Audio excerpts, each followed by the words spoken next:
hit like, and subscribe. You're watching the Marc Lamont Hill official YouTube channel.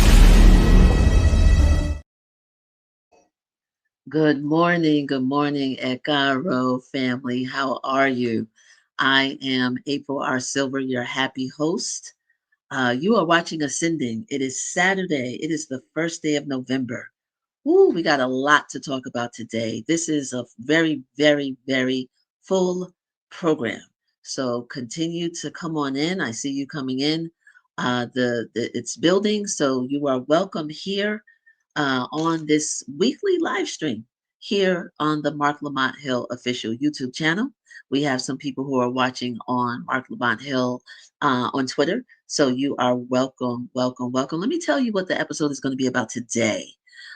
Before we get into all of our segments, today's episode is a powerful one. It's provocative. It's going to be, for some people, it's going to be controversial. Today's topic is Black families in support of transgender and gender diverse children. We are going to have a conversation, or I'm going to have a conversation. Well, you too, because we want your comments in the chat. A conversation with Keisha Bell. Keisha Bell is the founder and executive director of Rainbow and Black, and we're going to get into all of that in just a moment. But I can tell you right now that you should buckle up. Not only are we going to talk to Keisha, but we're also going to talk to um, a friend, an associate producer, a return guest. We will talk about Sandy Morgan Caesar a little bit later, but she's coming in a whole separate segment because November is National Adoption Awareness Month. So it's gonna be on and popping. So buckle up. If you are in wherever you are, tell us from where you are ascending. Put in the chat where you're watching from, what city, what state, what country, what region of the world. You know how we do. That's a major thing. We want to know from where you are ascending, where you watching from. And if you're on Twitter, thank you. On Marc Lamont Hill's Twitter channel, thank you. But we want you to go over to YouTube. That's how you really and truly concretely support Black independent media or independent Black media. Before we get into some of the other segments, I definitely want to shout out Marc Lamont Hill official, that team over there. I want to shout out my team, the A team, Drake, Aaron, Kevin, and Sandy. And I want to do a reminder. We're going to actually remind you every week that Marc Lamont Hill is now on Patreon, and we want you, if you're interested and able, to go over and become a paid member of his new Patreon channel. It is the way that you can support Marc's independent Black media movement, of which Ascending is a part of. So join today. Here we go. I always do this wrong. Here, where is it? I'm trying to point to the thing. Oh, I'm supposed to no, this right here. Got it. I was pointing to the QR code. So that's how you join. That QR code there is a constant reminder that you can join Marc Lamont Hill on Patreon. It's how you can concretely support independent Black media. We definitely want you to do that. If you can't join financially, you can still subscribe as a free member, and you can tell people because we got to keep this independent media movement going, and we need your support. Real talk. So let's jump right in. The bookmark for today is Any and Everything by Audre Lorde. There is no book called Any and Everything. I literally mean anything and everything she's written as an essayist, her poetry. For those who are listening and not watching, there's a collage that I found that shows our beloved ancestor Audre Lorde and some of the books that she has written. Very important scholar and activist and poet and feminist and revolutionary thinker. And we want you to be familiar with who she is if you are not already. So you can Google Audre Lorde and get any one of her books. That's the bookmark for today. I guess technically it should be called for today. It should be called bookmarks because we are lifting up all of her writings, all of her intellect and creativity and poetry and her groundbreaking mindset and her revolutionary life. We're lifting all of that up today. So that's why we're saying any and everything by Audre Lorde is important for you. And we, of course, want you to buy her books, but we also want you to buy them from a Black owned bookstore.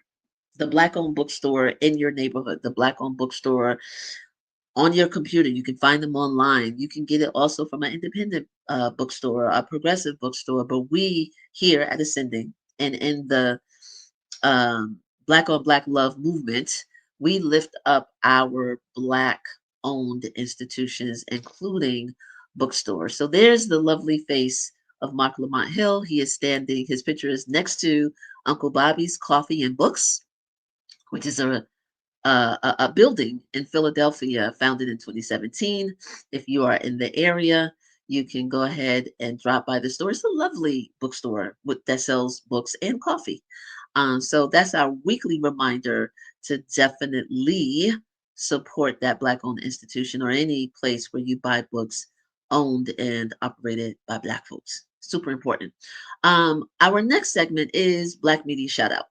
So we have, like I said a moment ago, Keisha Bell is going to be joining us in just a second. She is the founder and executive director of Rainbow in Black. Rainbow in Black is a nonprofit organization. It is also a website, rainbowinblack.org. It is a Black space. It is a resource hub. It is how you can find out about parents and families who are supporting transgender youth. And that is because that's the focus of today, Black families in support of transgender youth.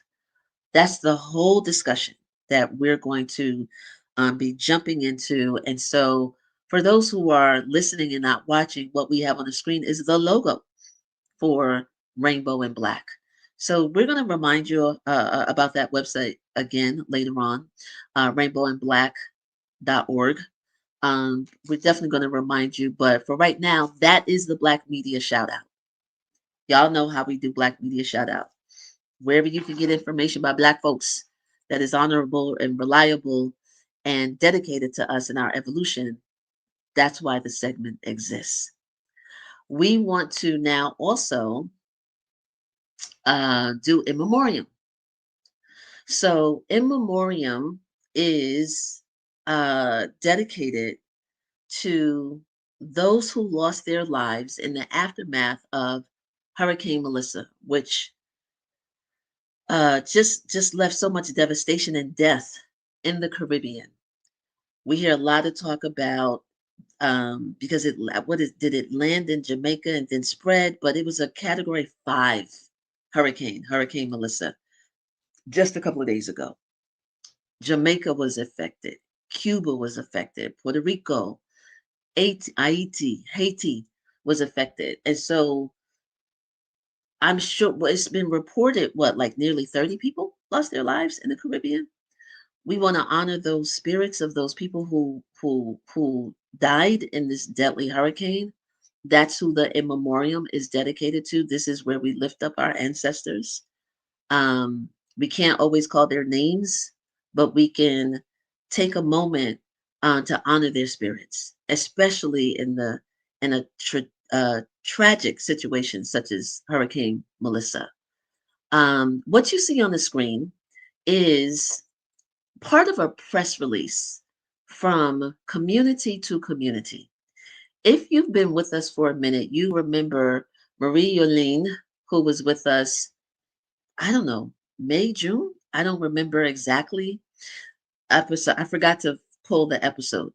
But her organization dedicated to her homeland and ancestral homeland and the work that she has done as a fire starter, as a leader in the nonprofit movement, as the one who educated us about what it means to be Haitian in America and in the world. That was an amazing episode. I'm going to ask the guys to find out what episode number that was, where she was the featured guest. It was illuminating. It was inspirational. It was educational because her mission in life is to uplift her people. And just yesterday, She sent me a press release because there's a way that people can help very specifically um, the island country of Haiti. Because of those who passed away in the aftermath of Hurricane Melissa, some of them were from Haiti. So, in what she does, because that's how she be as a fire starter, her organization rises to the occasion. So, I'm going to ask the producers before we go out, we're going to put that website in. We're not going to do it right now, but we're going to find the website for C2C Haiti. C2C stands for Community to Community. So we're going to, before we close out, give our ascending audience, who we know is responsive, a way to help this particular island nation because there was devastation, because the river swole and devastated the community there as it did throughout the Caribbean. We're not going to tread lightly on that. So I definitely wanted to let you all know that that information is forthcoming, but I wanted to say it out loud first. And thank you to our dear sister who keeps us aware, keeps us on point, Maria Lean. For we thank you for always being the fighter starter that you are. We're about to jump into the topic, y'all. We see y'all coming in. The numbers are rising. We thank you. You are watching Ascending. We are here every Saturday morning at 11 a.m. Eastern on the Marc Lamont Hill official YouTube channel. If you're watching on Twitter, that's amazing. We know that thousands of you all watch us on Twitter. That's great. But if you want to help this independent Black media movement that Mark has been building, you will do us a favor by switching over to YouTube. So I'm going to remind you again. So I don't care if you're annoyed by it.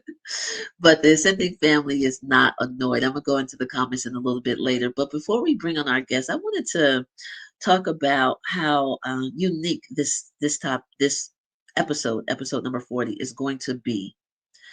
It's going to be I'm allowing myself to be vulnerable, to be honest, to be transparent, to be wrong, to be unevolved, to be compassionate, to be graceful. I'm allowing myself in this moment to be all of the things wrapped up in one. And that means that I'm allowing myself to be human and contradictory and loving, all of those things. I think that best represents my journey in this topic about transgender people. So I wanted to tell a story, right? And I want to know if you all can relate, right? I want to hear you in the comments. We're going to get a chance to talk to someone who, as she said in the pre production, yeah, I was that person too. We're going to talk to Keisha Bell in just a little bit, but let me share what my journey has looked like just a little bit. When I first, this was decades ago, right? Maybe 20 years ago, when I first started, there was more consciousness, more conversation, more vocabulary, more exchanges in the public spaces about transgender identity and what that means, and um, um, cisgender conversations. And it was also utterly confusing to me. And I think it was even more than 20 years ago when I was privy, or it was coming up more in the public sphere, if you will, around how some human beings who were born or assigned a gender, let's say as males, who were showing up on different spaces talking about, but I've always felt like a woman, and the confusion that they had and how they battled that, and was depressed because society would not allow them to express what they felt that they were. And it was this whole thing around I feel like a woman, um that triggered me, right? And my response during that time, and this is a little bit of a story, but I think the first time I heard it, I was angry and I felt insulted, right? I felt insulted because I'm like, how the hell? Like, can we have anything as women? Like, why are men coming into our spaces talking about how they feel? Like, you can't possibly know what it means to feel like a woman. My first reaction is like, you don't know, just as an example, this is what I was thinking several decades ago.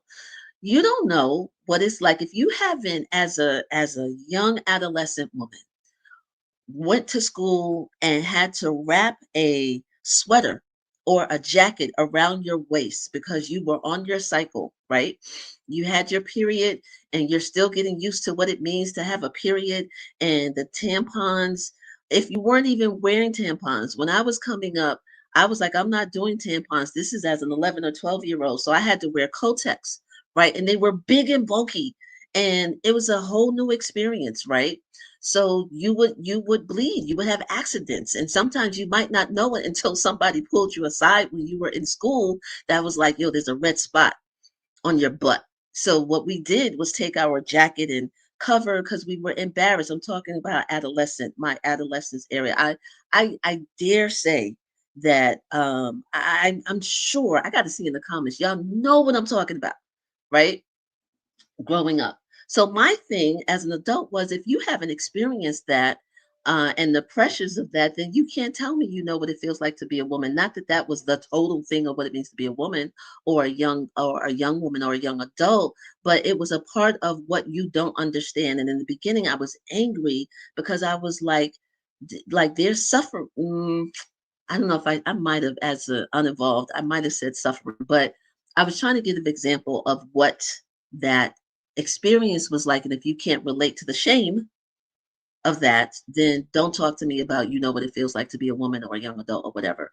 The other example I had was when I first got my period, and I got my period very early, right? Like 11. And I think the average age is 12 or 13. And I'm a curious 11-year-old, and I had cramps galore. So I was cursing God like every month. I was like, why is this happening to me? Why does it happen to women, period, or young adults?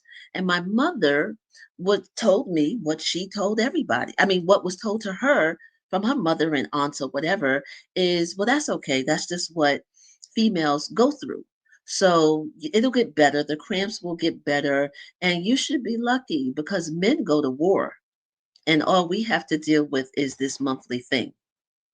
So as an 11-year-old, I was like, okay, like it didn't make sense, but this is what was passed on to me, right?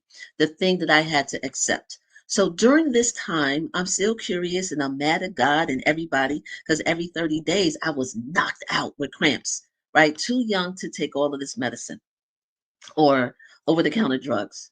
And so one time I felt something in my body shift, like in my uterus before I knew what it was called. And I felt something leave my body and it was almost audible. And I was like, what is, mind you, I'm 11 or 12 years old. What is that? What what is happening to my body? I could feel it expel my body. So I go to the bathroom, I check the crotch of my panties, and I'm like, whoa, I don't know what's happening. I wasn't in pain in that moment, but it was a physical release. So in my naivete and curiosity as 11-year-old, I take the matter that was in the crotch of my panties and I put it on a piece of paper. When I went to my room, I put it on a piece of paper because I had to show my mother. I had to tell her, like, what is happening? I don't understand. And so this big blob I put on an index card. Why did I have index cards? But I did. And being the all over the place 11-year-old, I forgot that it was there, right? But I knew I was going to eventually show my mother so I can get some understanding about what was happening to my body. A couple of days later, I was like, oh, mom, wait, yes, I forgot to show you something. So I go get this thing that's on this piece of paper or an index card. And I'm like, what is this? This came out of my body when I was using the bathroom. Like, what is this? And she was like, oh my God, what am I going to do with you, my dear daughter? It's a blood clot. It's just a blood clot. That's what happens. I can't explain it, but that's what it is. And don't go around saving stuff. And I was like, okay, but I didn't know. I just was like, what is happening? I give you that story just to share that it fed into my, you don't know what it means to be a woman.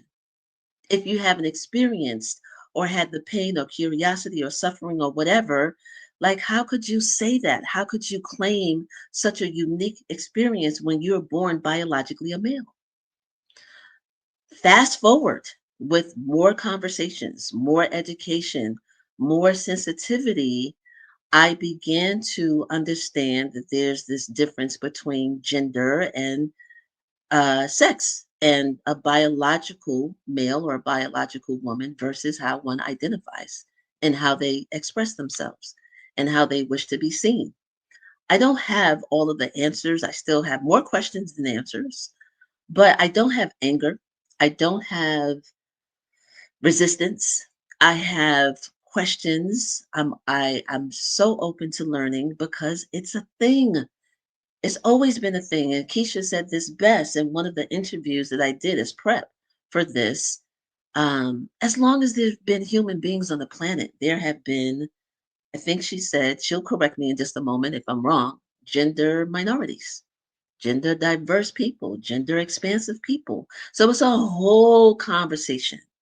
But told you these stories because I wanted to want my journey because it might be reflective of your journey, some who are watching, and that discovery process from discovery to acceptance. And we don't have to understand everything that we may accept, but we do have to be rooted in love. So, on that note, I ask that you would help me to welcome to the stage our guest, Keisha Bell.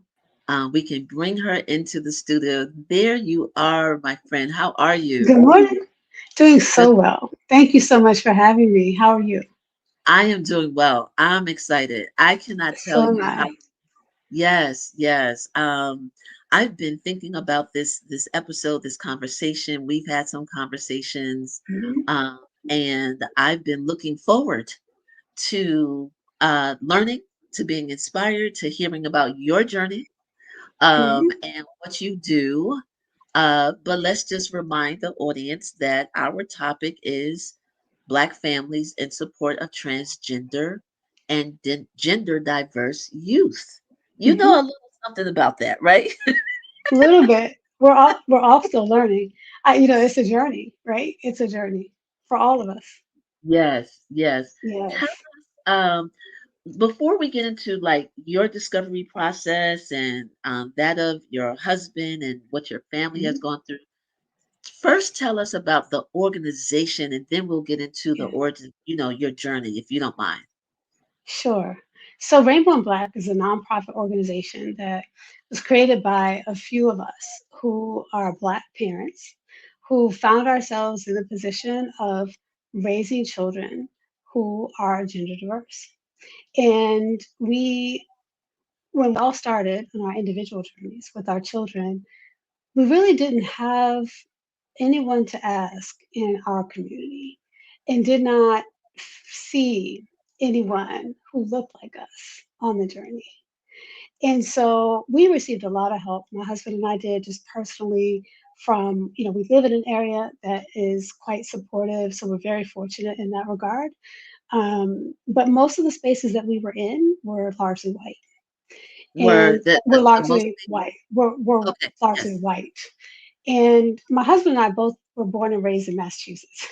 So this is actually okay for us. Like we were very fine with being, one of the few in the room. I think, when we went to school growing up, that happened more than once where we were the only one.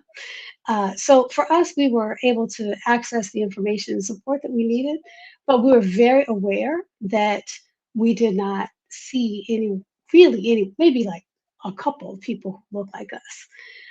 And when I started meeting other families, other parents who were Black, the stories were the same. They were the same. They were like, "Well, I didn't know anybody either." So half the time it's like, "You only the second person I've ever met. You only the."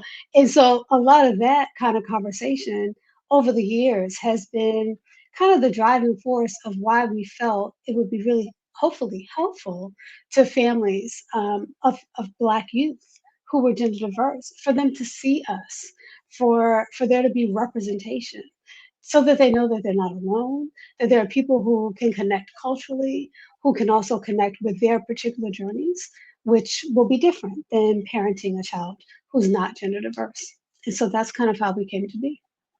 And it was founded in what year? Well, it's a couple of years old, technically. We are a 501c3, but we launched this year. So Just this year. Wait, wait, yeah, wait, wait. just How did this year. I, Yeah. I miss that part? Yes, yes. So we've been organizing, kind of laying the Okay, foundation for a okay. couple of years, and Right. we've done some work. But this year we formally launched, and we're going. We're like up and running. So we're just really Congratulations. excited. Thank you so much. Congratulations. Thank you so I much. That sounds wonderful and nice, and we have smiles, right? You Oh know, yeah. because of the work that you're doing. But I know there was the hard side. So let's Hmm. rewind a little bit, Sure. right? And talk Hmm. about um the point of discovery. I mean, you shared it with me, but tell the audience, please, which is you telling the world, Yeah. uh, Correct. when you and you've done it before, right? We saw Hmm. you on John Stewart talking with John Stewart and some other Hmm. places. But tell us about the day or the days or the season. Yeah. Yeah, So, when okay, so my husband and I, we weren't sure we were going to have kids. I'm just going to take it all the way back. And we said, we met at Hampton. Thought I'd get that in there. We met at Hampton. don't hold on. No, go ahead. We'll come back to And we'll circle back. right. We met at Hampton, ended up the most unlikely couple ever. And we decided to get married like within 8 months of starting to date and thought, you know what, we have a lot of interest. Do we want to parent or do we want to have other babies, other ideas and interests? Right? Other types of babies, right? So these are all options on the table. Ultimately, we decided, okay, and honestly, I think it was mostly me, maybe, um, that we would have children and that we wanted to parent other people. And so we had two children. And at first, I was like, oh, look at this. I'm going to be the queen of the house. I got, thought I had two boys and a husband. And I'm like, honey, can't tell me too much. You understand what I mean? Right. So, and we were just a very typical young Black family trying to raise our kids. And, our daughter has, when she was a toddler, I'll just start here, she would walk around the store and the house and gravitate toward things that kind of reflected who she was. So she would gravitate toward dolls and all things pink and sparkly. And we were like, okay, let me just pause right here.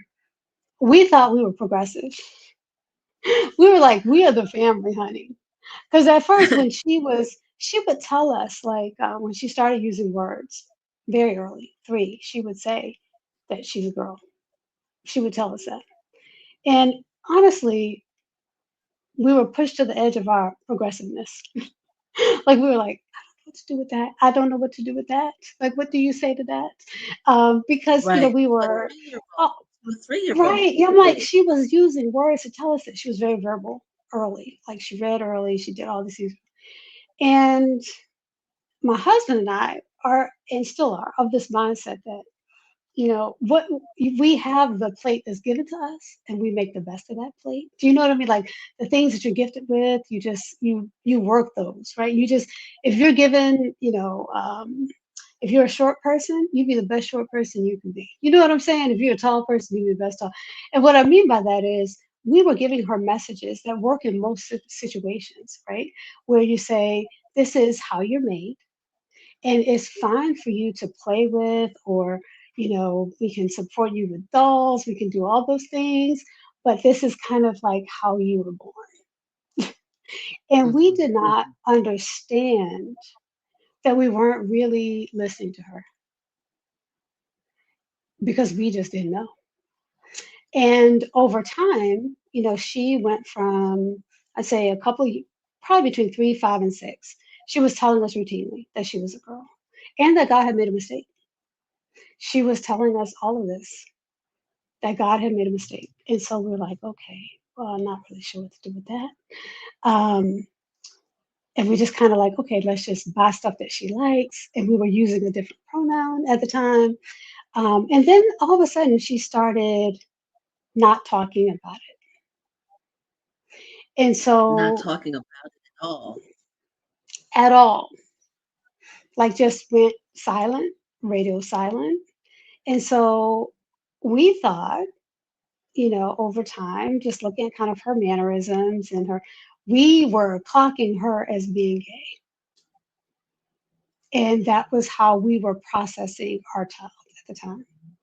And so we took from that, like, honey, you got the right parents. We do not care if you're like, we are the parents for you. Okay. If you are gay, we love you. We gonna make sure your life is wonderful, do all these things. And we were missing the boat. So by the time she was about 8 or 9, she was starting to become withdrawn and depressed. And I'm a pediatrician, so I was able to see that my child was changing in front of me, and I knew that she needed to get help. So I sought help for her. And I didn't really know a lot at all about gender diverse people, despite the fact that I'm in medicine. I didn't know. And so we sought help. We got a therapist. And after a year, our therapist sat us down after a year of working with her and said, uh, you do know that your child is trans. And I was like, I think we do know that. And I think we haven't been able to process that. What do we do now? Because at this point, I'm like, we're going to do whatever we need to do to make sure our child is healthy. And we're Right, going to because meet our, you saw her personality change. She was, like you I said, she was saw it. withdrawn I saw and it. she was depressed at 9. Yes, yes. And expressing desires to no longer be here. Okay. So I said, okay, something gonna have to give on this. Like we can't keep going like this. So the question was, what do we do? How do we help this child that God has given to us? Like we felt strongly that we are responsible for this child. Because circling back to the original part of this discussion, we chose parenthood. We chose to be parents. We wanted, still want our children. And so we felt an obligation to make sure that we are going to do whatever we can to make sure our children are both healthy, happy, well adjusted adults. That is the goal of parenthood. So at Right. this road, right there at this juncture, we were like, well, what are we going to do? The therapist actually helped really narrow this down for us. He said, what I need from you is I need to know whether you'll be able to support your child in who they are, because I will actually give your child support differently if you are not able to. So we have two things here. Fork in the road. And I will need to counsel your child differently depending on what you as a family will be able to do. And that was like, okay. So I was honestly right there, right then, all in, 100%. I was like, my child is trans. And the truth is, so was my husband. But our approaches were different. And we Wait. had Your to think, husband is trans? say it again. Your husband is trans as well? No, I was all in with supporting our Oh, and child. so was your husband. And truthfully, so was my Ah, husband. And okay, okay. I yeah, wasn't sure let where me you're slow down and we have clarify to that. okay, So, but okay. at I that got you. point, I was like all in, ready. I'm like, what do we need to do? Like, how do we support this child? I don't even know. Like, tell us. And my husband was like, yes, I believe she's trans. I've seen this child her whole life. I know exactly what she's been telling us. I believe it. But his hesitation was, but she's going into the 5th grade. And I do not want her to suffer being bullied, teased, mistreated. He said, I was a 5th grade boy. I know what 5th grade boys are like. Wow. And he said, I do not want that for her. Right. And so we took probably about 6 weeks of discuss, like, what are we gonna do? Are we gonna support her? Are we gonna? And finally, at the end of that period, it was like, you know what? I was like, I'm gonna support this kid, and I'm not sure what I'm gonna need to do that. I tell that story because I think as parents and as moms, sometimes we're like, we're just gonna make this happen. But we never got to the place where I had to like make a decision outside of my husband. I wasn't, we were still together. We were just trying to Love navigate it. it. Yeah. And he was like, okay, all right, I have my hesitations, but let's do it. He wanted to wait until she was in high school. He said, I want her to live her full life, but right now I'm worried. I feel like if we wait until high school, she'll have more people around her who understand, starting to understand that they themselves might be different. He thought she would have more of a cohort in high school of people who could understand her and Mhm. and wrap a social bubble. But there we were, this child going into fifth grade. We made the decision we were going to support her. And I'll tell you, I remember the exact moment we told her that we wanted to support exactly who she was in everything that that meant. And that child who had been walking around sad and depressed for a couple of years, I saw something on her face, the joy on her face when we told her this. I had not seen it before that. And even to this Wow. day, I'm not sure I've seen that exact face since. Yeah. So it Yeah. was really, that was kind of the journey that we took in order to get to the place where we're like, we don't really know anything about trans people, but we gonna find out. Right. Wow. You know what I mean? That was it. That was my long way of saying what happened. That's our origin story. Yeah. No, I think that's amazing. I think that's amazing. And I like the part where we talked about where and I think you said it on one of the media interviews I saw, like you didn't know. You didn't know. And I was telling you like I had all of these questions and I didn't know. And I said I was angry. You didn't say you were angry, but what you said was, yeah, I was that person 20 something years ago too. You know what I Mm-hmm. mean? And so Yeah. I I think it's amazing though, because we know that in all human communities, and particularly in Black communities, we are conservative around this Yes, we topic. are. You know what I Yes, mean? we are. In, Even people who in the aren't religious 50s, are conservative about this. absolutely, Yeah. absolutely.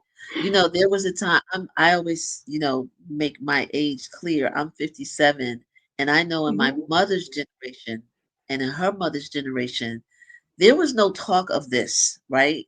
The Hmm. most that people Hmm. had to deal with during that time, where they were willing to deal with, was some a child being born out of wedlock, right? And the way that they dealt with it is ban them out the house. You know what I mean? Either they got banned Hmm. out the house Yeah. or they got married, but you wasn't gonna be no 16-year-old with Yeah. a child. Yeah, Yeah. so Hmm. your my point is to say your openness and that of your husband is groundbreaking. Like and so is this I mean, hold on. Groundbreaking is a lot. I mean, okay? there's groundbreaking, and then there's groundbreaking. We might have been one of the first people that, maybe the first 5 families or 10 families who were Black to be more public. But I don't know that we were groundbreaking. I just think, we were feeling very strongly that we needed to tell the story so that other people could see it. When I think of groundbreaking, I think of like people who change in like the course of, you know what I mean? I just think that word is too heavy. But I do appreciate the spirit. I do appreciate the Yeah, spirit of what you're saying. but regardless of, I was coming from the place of like, and tell me if this resonates.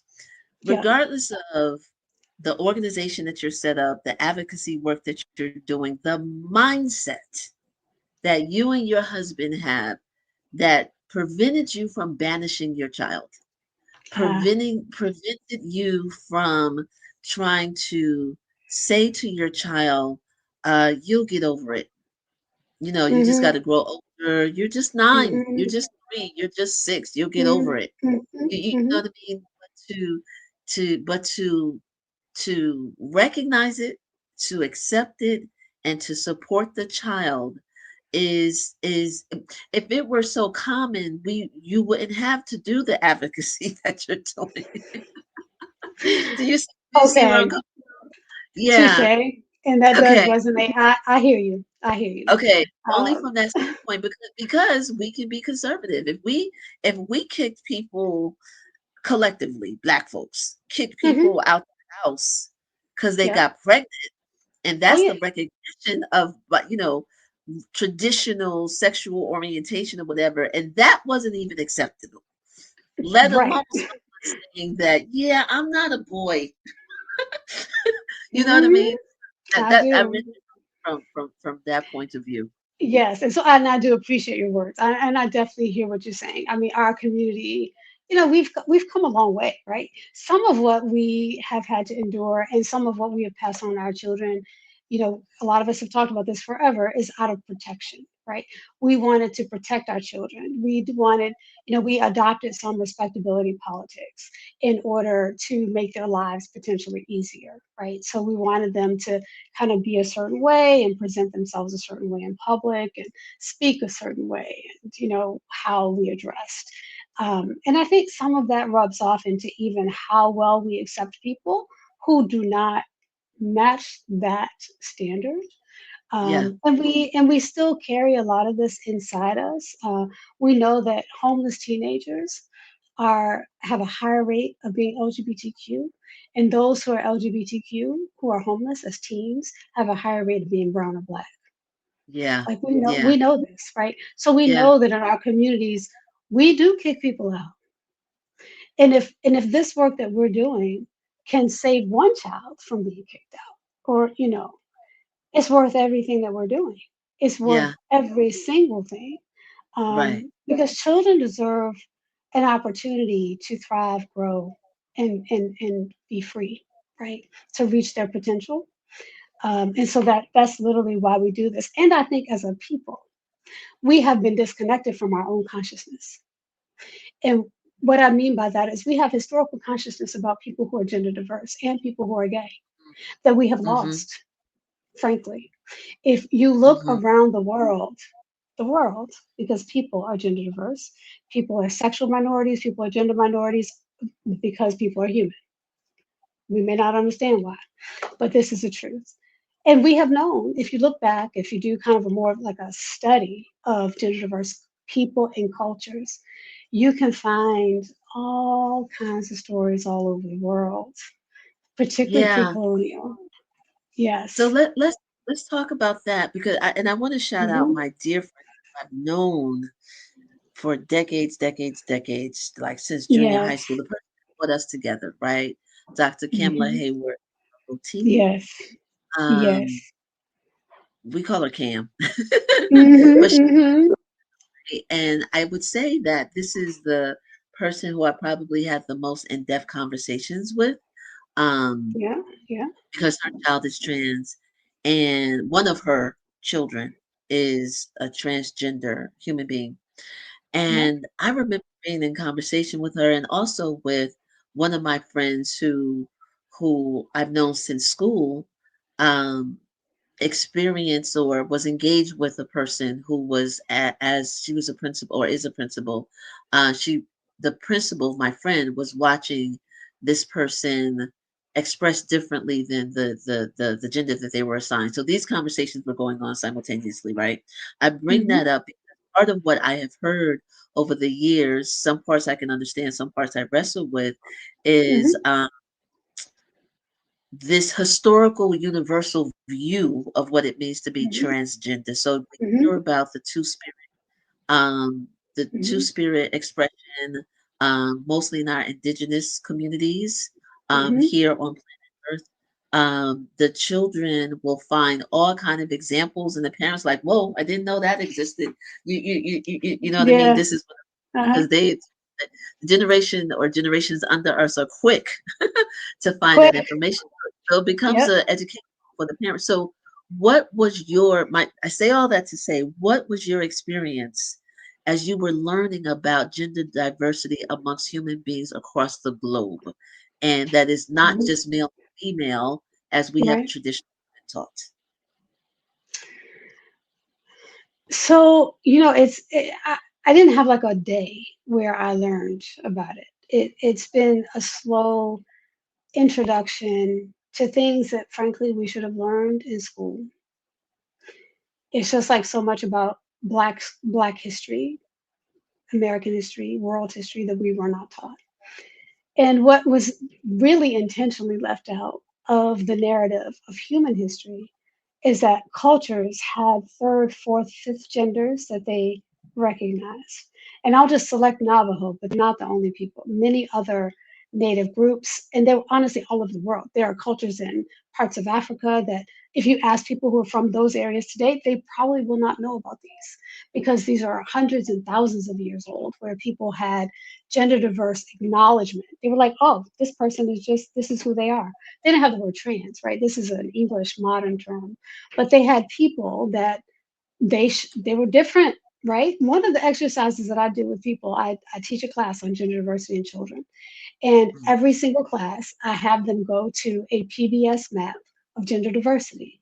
And it's a world map that shows people, you can click on different cultures in Southeast Asia, in parts of Africa, South America, where you actually see what were the terms that the indigenous people there used for what they described as a third gender or fourth gender. So I'll just lift Navajo for an example. The Navajo people said there are three sexes and there are five genders. And what they meant by that is there are three types of people whose bodies fit into these three boxes. They're born with female parts.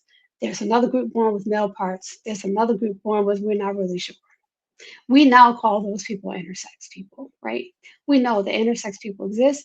Those are people who have different combinations of uh, male and female parts in different degrees. There are a lot of different ways people can be intersex, but it's really a third sex, right? It's like a different type of a person. Um, then there are five genders for them. I'm just using Navajo. They said there are boys and girls, two out of five, boys and girls who are born with the parts that are boys and girls, and they see themselves as boys and girls. That's just who they are. But then there's like a third, there's like in a fourth, there are people who are born with a boy part, but they identify as a girl. They see themselves as women, as a young girl, and are growing up to be a woman. And just the same for men who are biologically male, but they're not men, they are actually women. And so they have this, these are not, they didn't have, they had different terms for this. We have Mhm. modern terms for it that we apply, but it's the same concept. And then because they were pretty genius, they had a fifth gender too. They said, well, actually, that doesn't work for everybody. There's actually a group of people who are kind of like in the middle or outside of this whole thing. They're not even on the binary. They see themselves as man and woman or both or neither. And this is Or just their neither. culture or neither Mhm. or neither. So I look at that. To me, that's a prime example of a culture that was well acquainted with the diversity of humanity, and they had space. They were like, "Yeah, this is who you are." And in some cultures, when you read about them, you'll find that it's not uncommon for, like, especially people who are I'm using the word non-binary, which is kind of the word that people use for folks who may not identify as a man or a woman or both, or they're fluid, they're a common or none, no gender. In some cultures, those people were actually elevated to kind of spiritual leaders and had like spiritual powers kind of given to them within their societies. So it breaks my heart that humans have known about people who are different all these years, and I can pick out several cultures and also on the continent of Africa and different places that have also known the same thing, right? It breaks my heart that there's a disconnect between what people had already known, advancements that we had already made, and then now all of a sudden people are like, oh, this is newfangled. This is social media. You watching YouTube, or these kids are getting this from social media, and this is really nothing. Or I'm gonna just bring it. I'm gonna keep it completely 100, Please, and they'll please. say, "Oh, this is something that white people do." Yeah, yeah, that part. But now, That what part. did the your child was like, I'm not a boy, Hmm. um, at 3, and they Hmm. were not on social media. They No. were not influenced by Right. beyond social media, not even like TV. I mean, You know, if you so if you want to call, like, yeah, what were some of the shows we used to watch? Lori Berkner, music videos. I mean, we were watching like stuff for kids, the baby channel, all the stuff that other people have that they may let their kids watch, in limited amounts. Our kids watch the same stuff. They weren't hearing anything Right. on TV or on the radio, or, there was no like problem in the house.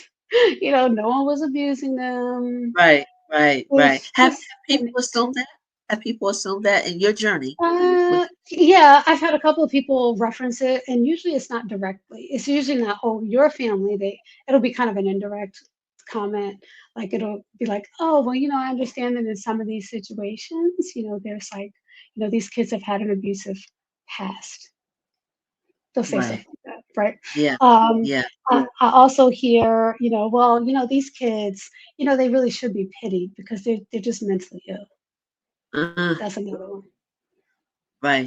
That's I another didn't think one. about people calling these children with mental health issues. I didn't think about that. Yes, yes, yes. That is very common, actually. It's a part of Yeah. the Yeah. conservatives' narrative about trans people is that they're mentally ill. Yes. Yes. Um, Yes. Yes. For sure. mhm, For sure. Yeah. yeah. Not a about it. What Hmm. do you I'm so grateful for this conversation, and I'm grateful for the patience that you have for some of us who are still, on that journey. I want to get and I didn't give you any prep, for this, but I would love some insight or another point of view with the story that I told in the beginning, right? Um, Mm-hmm. about this whole thing about what it feels like to be the gender that you are, the other gender, right? So I do believe that there are layers to how the emotional part, I would dare say even the spiritual part of what makes Hmm. up a human being. Um, and I think I would love to have some more insight about the depth of when someone says, I don't feel like a boy or I don't Hmm. feel like a girl.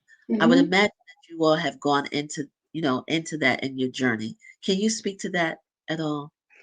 Yes, as much as I can, just from my own experience.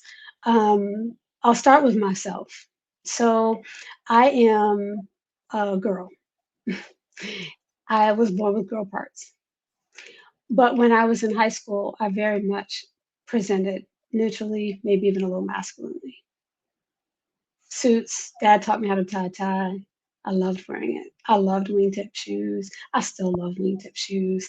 Like if you talk to me about my favorite thing, it might be a pinstripe suit with wingtip shoes. Like my presentation's a little bit on the edge. You know what I mean? Like not exactly girly. But then sometimes, I put pink on. It's okay. It's Right, fine. right. But on the inside, I've never once, not even a single day, felt I wasn't a girl. Hmm. Never once. It never crossed my mind that I was not a girl. And so people who are um, when I think about people who feel your question is about how is it that we eval how do we receive people who are telling us that they feel like a different gender? That's how I'm hearing your Right. question. Yes, And I yes, and that's I fair. and I think and I think my husband has a great line for this, a great idea, framework. And that is, I think what most of us do who are cisgender, we try to understand. We try to make sense of it. We're like, I don't get it. Like, Yeah, can fair. somebody explain it to me? Because I think we all have that. When we are cisgender, we're like, I don't get that. The truth of it is, though, we won't get it. Mm, We won't. And what he and I use this a lot when I talk to people because I think he came up with a great idea. He said, we don't really have to understand it. We just have to yes. accept. We just have to accept it. Hmm. And I think that's where because I know for sure I will not understand what it's like to know on the inside that my body does not match the outside. Like no That matter your what I body is do, not your body is not your. that what I am, my perception of who I am, my Mhm. knowing, my knowledge of who I am, if that wouldn't match my outside, that is not an experience I Oh, have that ever had. yeah, Does that make right, sense? right. And so when you Yes, talk I'm to with my you. daughter when you talk to my daughter, for example, she has never known herself to not be a girl. Same as me. Hmm. And so, do I fully understand that? No. There's no way for me to understand it. The only thing I do is say, you know what? I love you just like you are. And I'm going to just do whatever we can to make sure that you have the best life because I'm your mom and I don't have to get everything. I'm right Right. handed. I don't understand people who are left handed. Well, They're born differently. I don't understand why, but they're different. And so I just say, you know what? People are not born the same. right.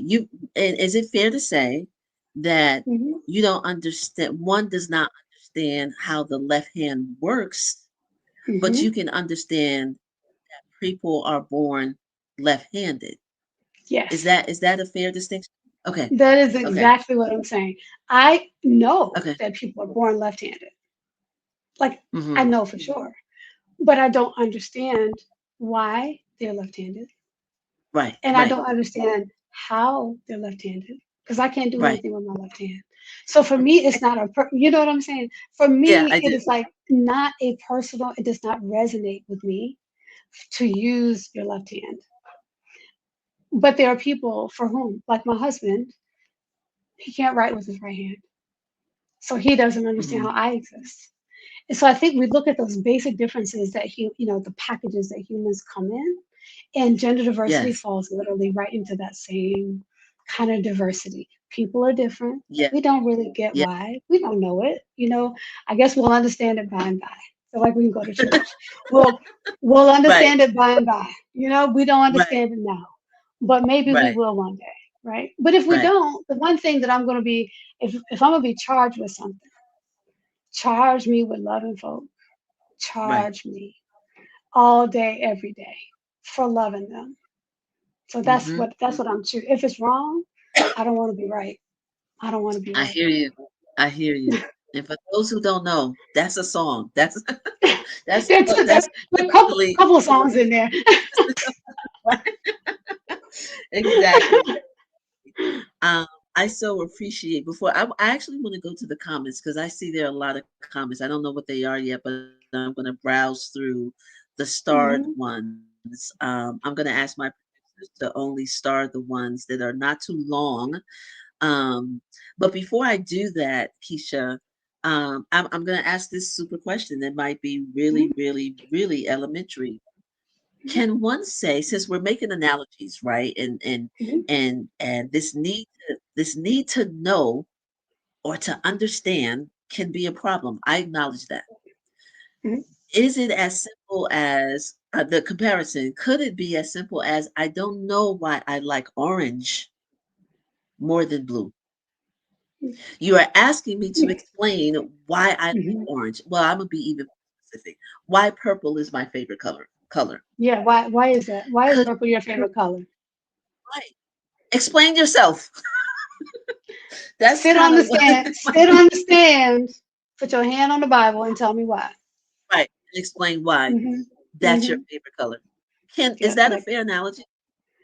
I mean, I don't know. So part of me is reluctant to say yes, it's a fair analogy because I'm not trans. Do you know what I mean? So Mm, I don't fair, want to fair. use the voice of a person Yeah, who is gender yeah, diverse fair. to say yes, that's an apt analogy. I don't know the Yeah, answer to that.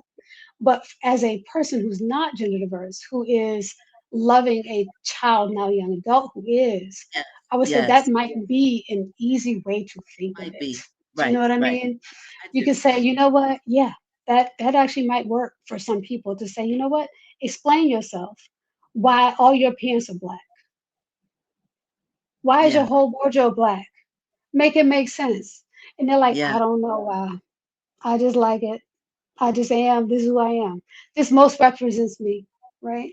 And so I think that's what we're left with. I think that's what we're left with. We're left with I can't yeah. explain why people are different as much as I would love to Right. know. I don't know. And I'm gonna tell you, Mhm. science is working on it. Science is working on this. So we do have some science showing us that the brain of uh, trans girls when they do Mhm. MRIs is similar to the brain of cis girls. Wow. I We wasn't have wa- some we have some evidence of this. So people okay. are working on research to try to answer these questions. We don't Mhm. have it yet, right? We're not like 100% there. We don't have all the research. We don't really know why. But we do know that there Mhm. are actual differences in people who are trans. There are. Right, right. Mhm. Yeah, we're gonna put your website back up in just a moment, but right Okay. now, yeah, I want to go to the comments. So bear with me, audience. Everyone, you are watching the weekly live stream called Ascending on the Marc Lamont Hill official YouTube channel and also his Twitter. I am your happy host, April R. Silver. This is episode number 40. And this is a an important episode, right? And we hope that people are learning something. And I'm really happy to be here with Keisha Bell. The topic is Black families in support of transgender and gender diverse youth. Keisha Bell is the founder and executive director of Rainbow and Black. We're going to put that website back up in a minute. But I want to recognize, I'm sorry, Keisha, before we have some new members. Mhm. We always want you to like and subscribe this video, this channel. Subscribe to the channel, like the video, give your comments in the live chat. Yes, audience, thank you.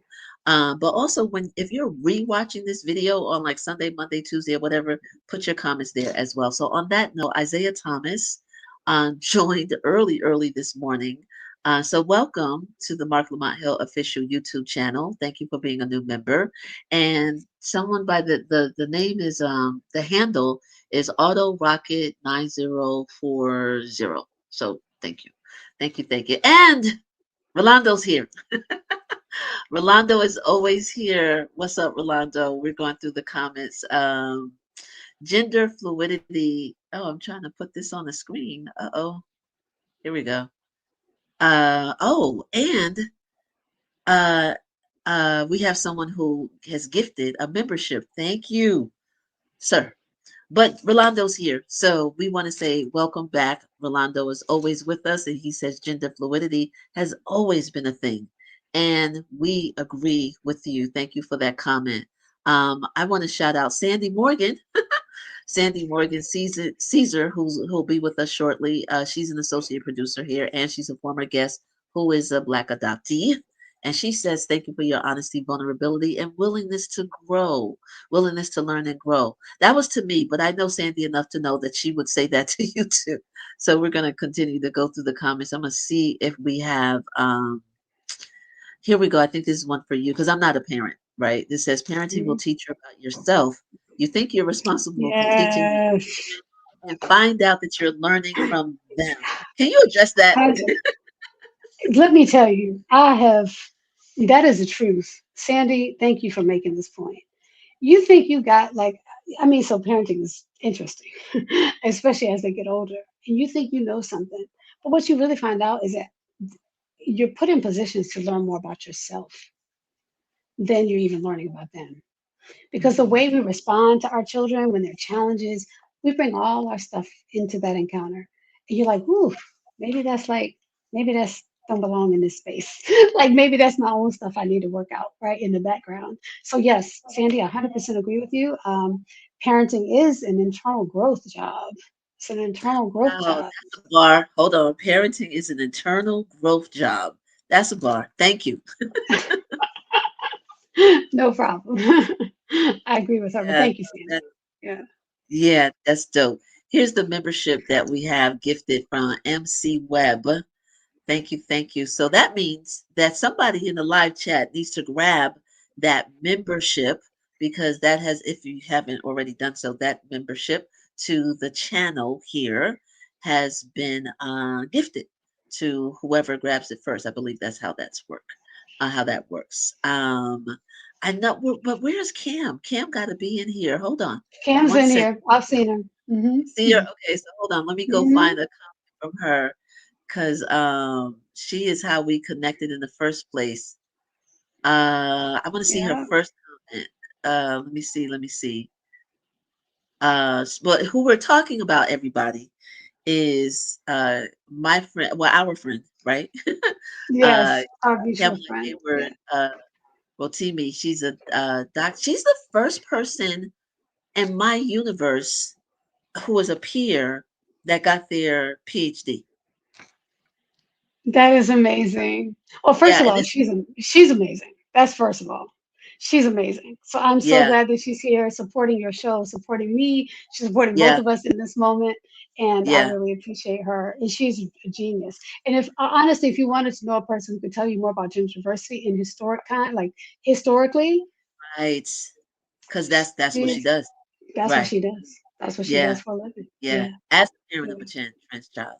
Uh-huh. Yeah. Yep. That was the first Absolutely. conversation. And I remember thinking like, wow, this is like she's a lot of firsts for me. Let me tell you something. Let me tell you something about Cam. Cam is so intuitive as a human being, right?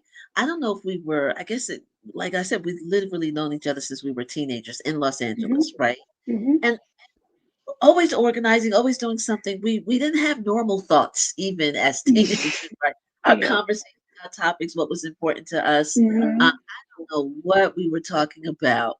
And I don't know if she was gentle when she said it to me. And I don't think I ever told her this story. So I know she's gonna call me after this. But she said something like, "Oh, you just want to be liked by people." I don't know what I don't know what we were talking about. I don't know what Oh, behavior it, but it was one of those like shaking your finger, but it was intuitive and it just stopped me. And a whole 57, and I've never forgotten that. And it has helped me right. understand my behavior Mhm. and why I do things. Am I doing something Yeah. because I do it, or am I trying to be liked? I never told you that, Yes. but that's what live streaming will do. You're right. Wanted to give her Yeah. permission. She's our Oh, that's bridge, right? great. And She is. she says, for those who are listening and not watching her, she's responding to Rolando, and she says, "It is heartbreaking that our children are being turned out by their parents when they share who they are. Black families have to love all of All our of children." us. Absolutely. Absolutely. 100%. Yeah. And I think, well, yes, I'm listening. Yes. Can I add something that's a little bit different than what we've talked about so far, and is a segue to maybe future thought, right? Yeah. And that is, I'm so first of all, thank you for having me on the show. We really appreciate it, Rainbow and Black. And having this conversation was about our family and about our experiences. But what I've known, and actually several of us have known for a while, probably 6, 7 years, that this topic of being transgender was going to be used by conservative movements to peel away Black people so that they could get back in power and execute their entire plan, which is Yes. what we're seeing now. And so we've long felt that um, we needed to talk to our communities more about the ways that conservative people are going to use transgender people as the first layer of the onion because they're the most marginalized people right now. And so if you target the most marginalized people, and it's like, well, I'm not affected. I don't even know anybody. I'm not affected by that. And I think it's wrong. It's not of God. I mean, can I go on and on about all the things that we might say? Um, and it's okay if that's if something's happening to them, but not realizing that this bear is coming for you too next. If we allow our most marginalized to be targeted, like it was in Germany, they targeted transgender people first, one of the first That part. groups. Okay. Right. If we Right. allow them to be mistreated by the judicial system, to be targeted in the legal system, and socially and culturally and educationally and medically, it is not going to stop with them. They are coming for us too. Right. So this is an important point that I think has been missed by so many people. That this mistreatment is step one. The next group, you don't know. You might be in the next group. You might be number three, but you on the list. And we as Black people are not going to get off the list. So we Right. have to actually link with people that we find different. We need to link with them and support them, not just because it's the right thing to do, which I'm a proponent of, right? But because there's a degree of self preservation in it. Right. Right. Yeah. Well, and you've heard you to your point when we bring race into this, and you touched on it just a little bit, where the argument is that's a white people thing. All of Hmm. this. Hmm. transgender, cisgender, all of these Hmm. discussions and conversations and labels. Black folks don't do that. Yep. It's what white people do, and why we getting caught up in this Eurocentric, these Uh-huh. expressions. Like, Hmm. address that, please. So it's a really interesting thing that we identify gender diversity with white people when gender diversity was way more commonly accepted, identified, and known in cultures that were brown and black around the world that were squashed with the introduction of colonialism. I was waiting for that. I mean, I'm just Yeah, saying. right, right, Now all of a sudden we think it's a white thing. right, Like, right, okay, okay, it's not true. It's universally not true. But this is an right. easy, but it's a tool. It's a tool. Once again, it's an easy tool, right? If you're trying to use propaganda to split people, this is a nice way of saying it. It's like, oh, just white people do that. And then you've actually captured maybe a percent of black folks who will not be open to the discussion. It may be more easily controlled by the narrative. It may do some things to help you maintain, get, operate in power that you might not have otherwise, right? Mm-hmm. Because Mm-hmm. if you just talk about black folks, we're a little bit more resistant to this conversation. You can't just say black people are terrible, blah blah blah blah blah, because we be like, oh, back up. But if we target another, right? If the other is targeted first and get us a little bit involved, like, yeah, yeah, yeah, I agree with that, and you can hook us into this conversation. Let's say you even take 5% of black folks who will become anti-trans warriors. We see them. We know that they're out there. If you can get that 5% Mm, and you have a tight right. race, political race, that could actually Mm, make the difference of an election. mm, mm-hmm. Yeah, this is why. That's why it's being Yeah, done. that part. Hmm. Yeah. I want to bring up this quote. I think it fits. I'm not Okay. sure. This is from one of my Uh-huh. producers. Yep, I can Ooh, see it. wait a minute. Hold on, guys. You just, No, no, no. It there it just is. let's let Hmm. guys, let's let this stay for a moment. This is a comment that I'm reading in real time. A Yep. 2023 Pew survey of Black adults about discrimination against LGBTQ people, 46% are extremely concerned, Hmm. 22% are somewhat concerned, and 28% are little have little or no concern. This Hmm. is a survey amongst Black adults when it comes Yep. to discrimination against the community of us who are LGBTQ plus identified. You're nodding Yep. your head. Yes. Talk about it. Well, I mean, so this is a little bit nuanced. So when we put LGBTQ people in the same bucket, so we're talking gay, bisexual people, lesbian, into the gender diverse group, which we often do. We just say Mhm. LGBTQ. Um, Sometimes you'll capture people who are more supportive than if you ask them specifically about trans people. I guess that's what I'm Mhm. just trying to say.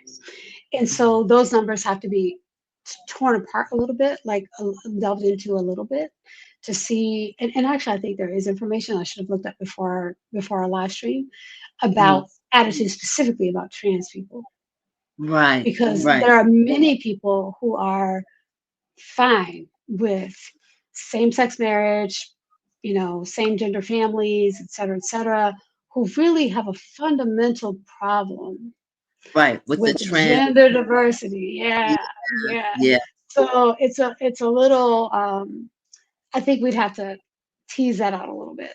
yeah, yeah. Mhm. This just means, Keisha Bell, that you have to come back. You have to come Well, back. And Miss I April Silver, for ladies in our 50s, let me just say I love hanging out and I so appreciate the invitation. And if you tell me you want me to come back, I will be back. but um to broaden even the conversation, because we there's no way that we touched everything we should have talked about. You know what I mean? Agreed. This is impossible. So Hmm. you have founders or co-founders or a Hmm. team at Rainbow and Black. Guys, we can put up that banner now that shows the Yes, website. please do. um Yes. yeah, so let's talk about, and I'm making this commitment. We're talking about 2026. You Hmm. know, we're literally already booked through January. I um understand. So, but tell us about just the names. We can't go into the bios, I but know, I'm that's fine. saying now you and the two other people who are Stephen doing this, Tacumba. yes, Hmm. and the other person that you recommend that you're Sonia, talking about. Sonia, Sonia Murphy. Yeah. Yes, yes. So And there's Stephen a Tacumba. Hmm. yes. So you and your team members are welcome back here because Thank you. this is insufficient with regard to getting into all the things Hmm. but it's a starting point for a conversation that for some people is uncomfortable. That's Yeah. okay.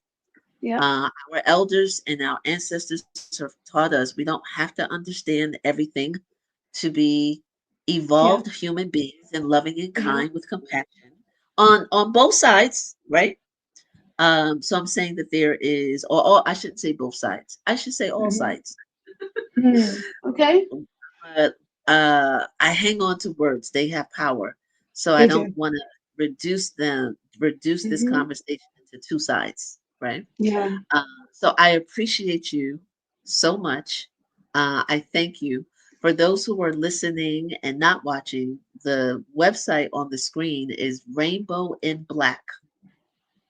All three words all together, rainbowinblack.org Yep. is where you have workshops, you have Hmm. support groups, you have We do. resource pages, you Hmm. have media where you were on with John Stewart, where you were interviewed there, like all of these things you have Hmm. available on your website, because your mission is to offer unwavering support from Black families to transgender and gender diverse people, particularly youth. So we thank you. Yes. Thank you Let's so get much. But let's give you the closing word. For we have something called the ascending moment. Yes. Um, it could be personal. It could be however Hmm. you want to share your last words. So again, thank you for the opportunity to have this conversation. And I think it's our organization's primary focus. It is honestly the reason that we are functioning in this space. Why are we even here? We're here because we want to make a difference in our Black youth's lives. We want to see the day when their outcomes are the exact same as everybody else's, where they're not being targeted for abuse. And we didn't even talk about this, where they're not being targeted for homicide. Black transgender women are targeted for murder and mistreatment at much higher rates than the general population. So more to talk about in the future. But our Yeah, org is wanting to put a dent in, shine light, support families, bring them in, let them know that they are not alone, that we are here to embrace them, support them, help walk them through the process of what it's like to have a wonderful journey with your child who is gender diverse, whose mere presence is going to just expand you. We talk about what happens inside you as a parent, will expand your worldview and will give you actually a presence. You're like, you know what? I was so off. And by doing this, we are have multiple benefits, right? The child is right. benefited, the parent has increased awareness, and we can Yeah, actually just strengthen this interconnectivity that we have in our community. And so that is honestly why we're here. And so thank you for giving us the platform to be able to share that with someone who may need it and to talk to folks who may not ever have a chance to have this conversation. right. Can you? Well, Okay. you're home here at Ascending. All right. Thank you. We'll see. No, go ahead. Go ahead. No, I was just gonna say thank you so much. We will. No, you're very welcome. You're very welcome. I look forward to an evolving conversation, right? To get to Mhm. all of the points. So we will see you in a couple of months. I guess that's fair to say. Okay, I would love it. Just let me know. All right. Okay. Take care. Thank Take you. care, April. Have a wonderful day. Thank you. Okay, family. I am so clear that we only touched the um the tip of the iceberg. I'm very clear. I also know there might be a little bit of a lag on the video screen. So guys, I'm asking my producers to put up the banner that lets people know that transgender Awareness Week is November 13th. There we go. It happens every year. Um, One of the reasons why we kind of align this conversation within the month of November is because of this observance that happens nationally. Again, Transgender Awareness Week is November 13th through the 19th. So we wanted you all to be aware that, and with these annual observances, it's an opportunity to create awareness, to flood media spaces for communities who sometimes are drowned out, actually. Um, and so the importance of these observations, be it annually or whatever the case, is important because the level of information and storytelling heightens, during that time. So we would encourage people to take advantage of this heightened awareness, the resources, the websites, the links, the study guides, the book references, the film references, all those things. There's a heightened awareness. So let's do that so that we can be as evolved as we can as human beings. So, family, I know we didn't get to all the comments either, but I want to let you all know that we have another guest that is coming to. April, can you give us a minute? You want to go to the comments? Oh, I'll go to the. Oh, Okay, yes. yes. So, let me see. I hope Cam is still here. Oh, so this came in a long time ago, but I literally was just saying, I hope Cam is still here. But before I even put that out there in the world, I guess I referenced her name. She's like, I'm here. Shout out to you, Cam. We thank you so much. Here's a comment that I want to share as well. Um, One comment says, shout out for having unconditional love for your daughter. Yes, that's Wyma Jackson 6647. That's a cat comment that came through. Cam was back in the Kamala was back in the comments saying the stats are there. We have to protect our children. That is for sure. Our next guest who's coming up very shortly, Sandy Morgan Caesar, who is my dear heart. I call her my Sandy. Uh, um, Many cultures have historically recognized and respected their transgender members, and I think it's yes, this is true, and I think it's fair to say that in different cultures and different parts of the world, transgender is not the name, it's not the label, it's something else. But here, in the West, or at least certainly in this country, that is the vocabulary, of the day. But we should know that it's just the label. Sandy also says homicide is a leading cause of death for Black transgender women. Um, yes, this is what we talked about as well. We have another comment from T.E. Anderson. Hope I pronounced that right. Excellent and much needed conversation. Thank you so much, everybody. Can you like Can you like this video? Can you tell your people that we are here every week, every Saturday, 11 a.m. Eastern on Marc Lamont Hill official. Thank you for Mark. Thank you to Mark and his entire team. What else did Rolando say? This was in response to something that Kamala said, where he says 1,000% agreed. I'll never understand it. If I were a parent, I don't believe there's a thing in this world that could make me shun my child. That part. Rolando be bringing it every week. So I just wanted to put those comments. Everybody stay tuned because we are getting ready for our other segment. Sandy Morgan is going to be coming back with us on stage. Do you remember, was it episode 8? I think it was episode 8, yeah, where Sandy blew our minds talking about adoption and adoption abolition. Who the hell knew that there was a movement amongst human beings who are adopted and they're trying to abolish adoption? Who knew? I didn't.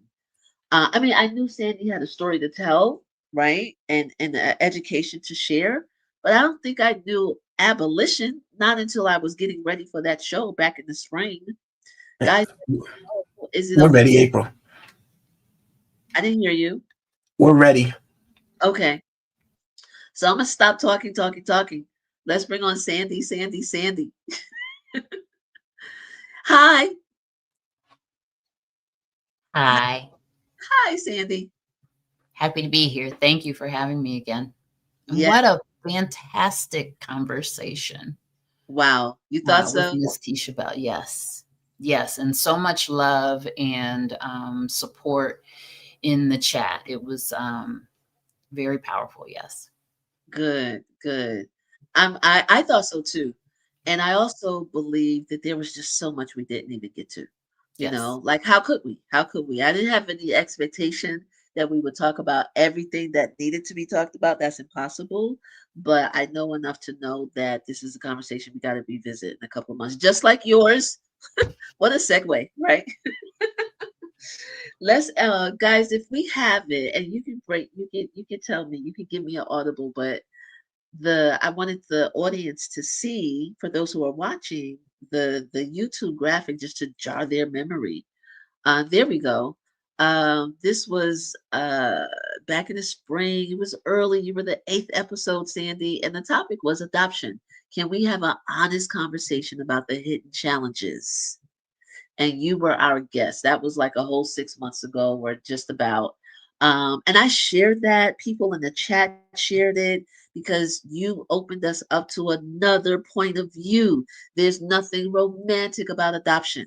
I shared it with my brother, who you know, of course, and he has a son who's adopted, but that's his son, like in his heart yes, and in all of his doings. And it was illuminating for him and Giovanni's mother and Omar's wife currently, because it's a blended family. So tell us where we are right now. Like what has been going on? What points did you want to talk about again? Because you know why? Because it's National Adoption Awareness Month.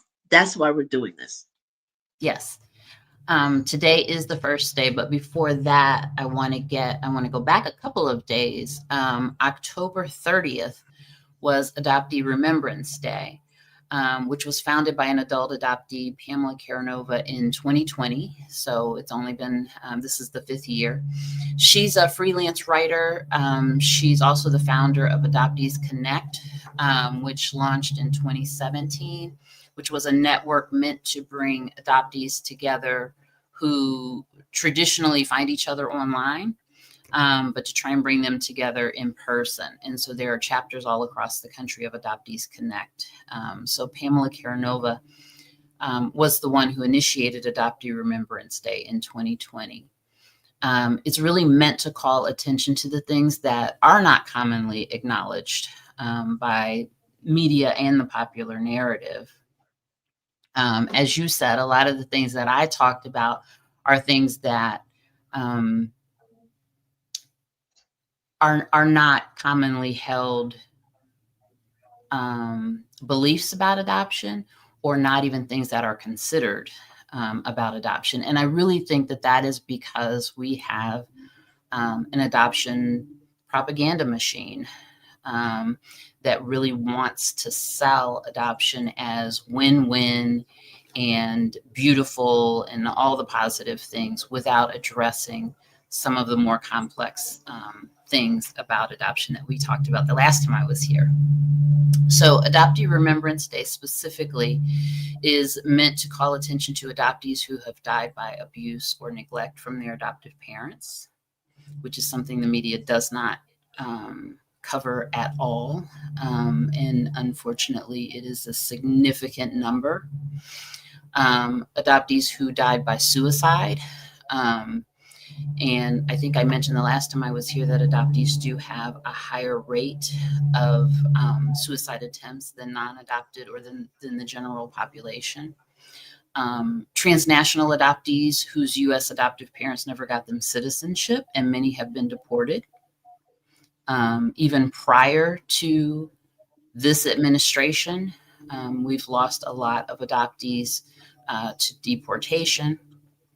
And then with all the things that are going on with this administration, even myself, I mean, I'm not US born. I have citizenship, but I'm not US born.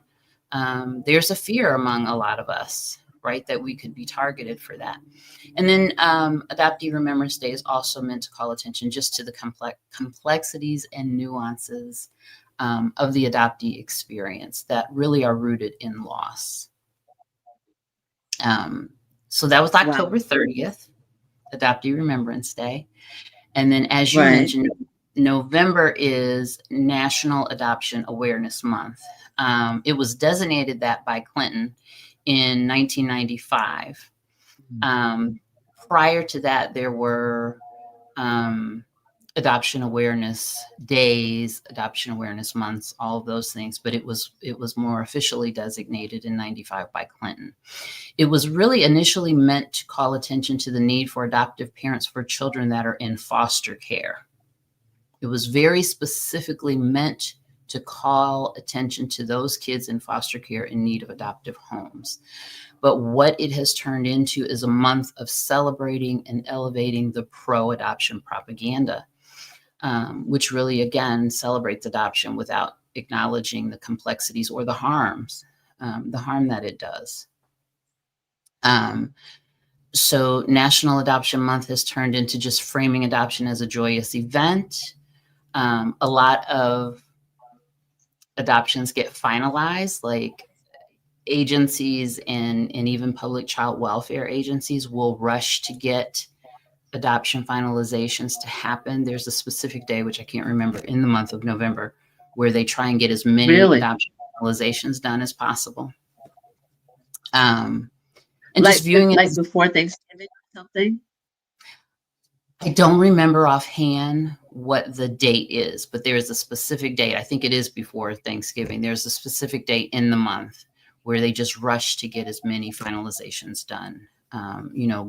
Get them in court before a judge so that they can get the finalization done. And so just viewing it as a celebration really obscures the systemic factors that drive adoption. We talked about this the last time: poverty, racism, lack of resources, all of those things that cause our system to separate families.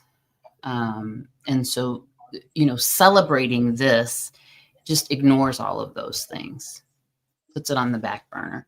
And so for that reason, adoptees have reclaimed National Adoption Awareness Month as National Adoptee Awareness Month. Mm-hmm. And so you may see, if you're tapped in on social media to the adoption community, certainly on my page, I'm reposting things that people post all the time. A lot of adoptees, even writing it National Adoption Awareness Month with adoption crossed out and adoptee. Right. And replacement. Right. Yeah. Yes. I know the guys are going to verify your social media, particularly your Instagram. I know they're going to put that on the screen before you get off, because we do want people to follow you. I just am so grateful for all of my adult life I've known you. And the layers that you revealed and you continue to reveal are just so important. I remember seeing on your social media, on Instagram in particular, which is used to be Christina, is on IG. You have Sandyisms. So I want you to, I think it's 3 things that you said you Ooh. always talk about that you identify as Sandyisms. And it doesn't have to be like verbatim, but let's talk about that. And then I'd like you to re-explain adoption abolition. But let's talk about those 3 things. I knew they were centered around transnational adoption versus transracial, I think. So I'll just let you go at it. Yeah. So that was one. Transnational adoptee does not always mean that a person was racially adopted. Sorry. You put me on the spot with those 3. I wasn't prepared for that. Oh, sorry. I'll pull them up. It's okay. I'll pull them I up. can recall them. Right. And actually, that was prompted because I saw a post by an Asian adoptee who Uh-huh. I believe that she is a Korean adoptee. I saw a post where she was talking about transnational adoption and talking about the citizenship issue that a lot of transnational adoptees are facing. And in her video, she kept using the word transracial interchangeably, right? But I was Right. adopted transnationally, but not Not transracially, transracially. Right. right? Right. Because I was adopted by Black folks, I identify as Black, as a Panamanian. I am Mhm. genetically a great, percentage of African heritage. And so as a Black person, I was adopted by a Black family. I was not adopted transracially, but I am Right. transnational. And that is a Right. pet peeve of mine, that people will use the terms interchangeably. Right. I actually run a support group. I co-facilitate a support group for transnational adoptees, which I co-facilitate with a Russian adoptee who is white and was adopted by a white family. So to use the terms interchangeably is lazy and ignores the different path that some of us have had. Right. So that was one. Right. The other thing that I find myself saying all the time is, as adoptees, we should not be surprised when we find broken people in Right. reunion. That was one of them. Yeah. When there's the reunion between what did you call it? The original mother? No, first mother. First mother, First first mother. mother, Yeah. first family, birth mother, biological family, Yes. whatever that term is. As an adoptee, if you are searching and you find your original family, there should be no surprise that they are broken. Mhm. And a lot of adoptees are surprised that they find people who have addiction issues, that they find people who have depression issues, that they're finding a whole family that has generational trauma. But Yeah. we have to remember that they relinquished a whole family member. They Right. either voluntarily or without say lost a child from their Right. family. Right. And so what was the circumstances that necessitated that? One, something was not ideal in that family, in that household, in that family system that necessitated relinquishment. And Right. then losing that child is a trauma in itself. And then as parents, we tend to not consciously, right? But we pass on our trauma to our next generations, right? Intergenerational trauma. And so if you have met your biological mother, father, grandparent, siblings, even siblings who don't know that there was another child who had been Wow. relinquished, are going to feel the Right. effects of the mother who is dealing with that depression from losing her child, Yeah. right? And Right. so the situation wasn't ideal to begin with. And so why would you think that you're finding people who, you know, Or just like so happy right, to see you and all these things and like a right, TV movie or a right. movie, period. They're Yeah. dealing with things. And they may have believed that that relinquishment is the thing that's going to solve the problems that they're having, but more often than not, it compounds it. It compounds it. Yeah. I think that's a good segue into, can you revisit for us uh, adoption abolition? Like, why is that a thing? And what do you mean that adoption isn't inherently wonderful because the family is coming in to swoop in and get the child and save them from despair? And here you come talking about, that's not good. Yeah. What say ye, Yes. Stanley? Ooh, where to start? Um, Oftentimes, too often, a biological mother, a woman is giving up her child because of lack of resources. Mm-hmm. So it doesn't have the money, doesn't have the support of family, doesn't have whatever it is that she needs in order to parent that child. If we pay foster families to take care of these children. What if we took that money and put it around that woman or that family, that couple, to take care of this child and help to support and provide the resources that they need, right? And so a lot of adoption abolitionists will say family preservation is what we should be putting our dollars to. Instead of paying a stranger to take care of a child because this family couldn't feed that child, give the family those same resources, those same dollars to help them feed the child. And oftentimes, a birth mother will find that within a number of months, maybe a year, whatever it was that was going on that made her believe she couldn't parent that child has resolved. But it's done now, right? So it's about family preservation and supporting that family first.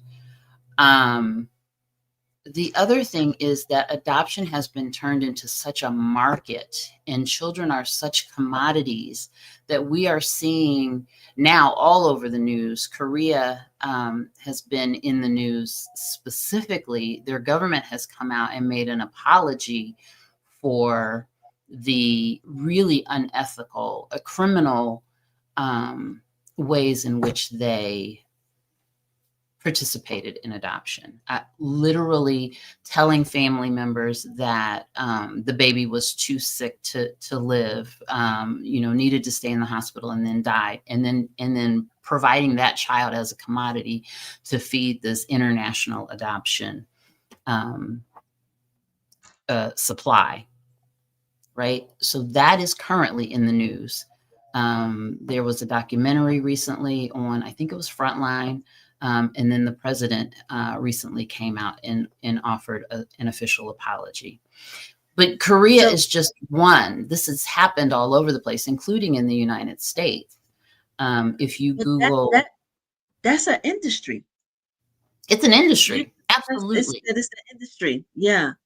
And they acknowledge what, so is that the pressure from adoptees, the advocacy, the activism to reveal that this is a machine that pushed them to be like, oh, my bad.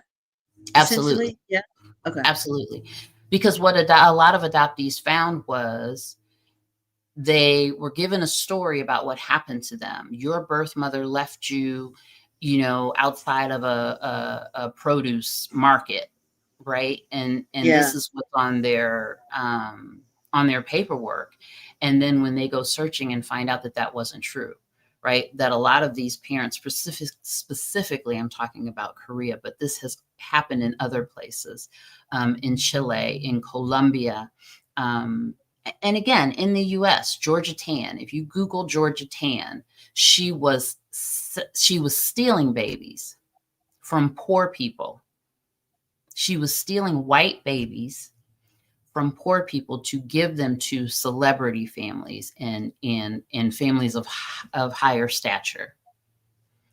She was stealing babies like from the hospital? From the hospital, she would go into homes and tell them, if somebody was seeking any kind of resource, right?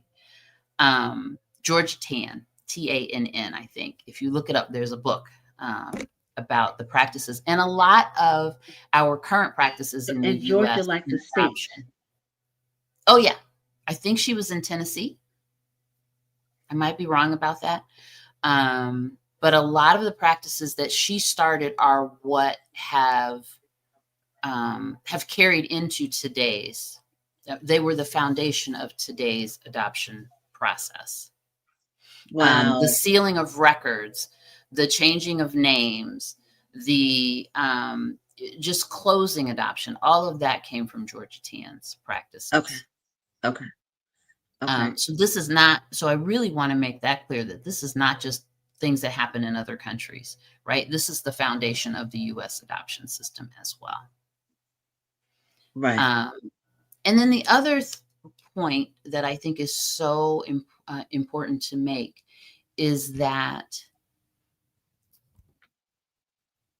society, adoption agencies will tell families who are dealing with infertility issues that just any baby will fix it, right? Like nobody is dealing with the hurt and the loss and the trauma and the grief that goes along with infertility, right? My mother could not have children, and so she adopted.